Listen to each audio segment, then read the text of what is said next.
You're listening to the Spark Radio Network, Internet radio like you've never heard before. Innovation, creativity, and imagination are all said to begin with a spark.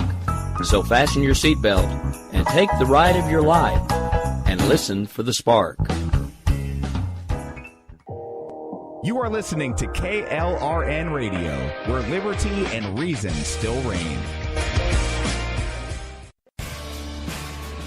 My name is Jessie. I'm a United States Special Forces widow. This gives me a unique perspective on the world around us. If you're willing to listen, I'll tell you how I see it, and I won't pull any punches. This is my POV, which stands for Point of View. 'Twas the night before Christmas. He lived all alone in a one-bedroom house made of plaster and stone. I had come down the chimney with presents to give and to see just who in this home did live. I looked all about, a strange sight I did see. No tinsel, no presents, not even a tree. No stocking by the fire, just boots filled with sand. On the wall hung pictures of far distant lands.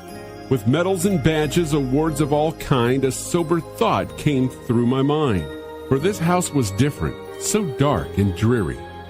I knew I had found the home of a soldier, once I could see clearly. I heard stories about them, I had to see more, so I walked down the hall and pushed open the door. And there he lay, sleeping silent alone, curled up on the floor in his one-bedroom home. His face so gentle, his room in such disorder. Not how I pictured a United States soldier. Was this the hero of whom I had just read, curled up in his poncho, a floor for his bed?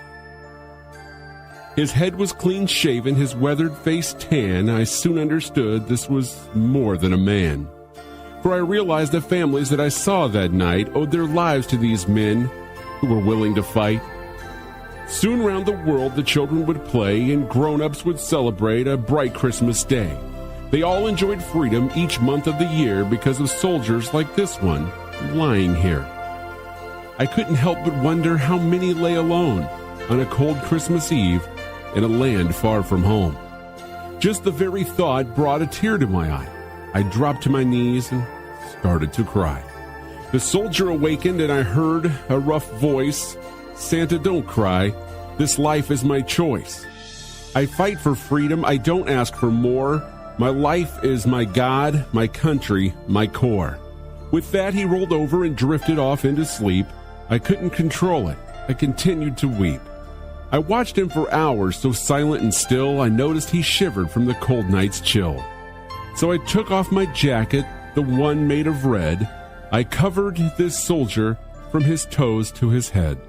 And I put on his t-shirt of gray and black with an eagle and an army patch embroidered on back. And although it barely fit me, I began to swell with pride.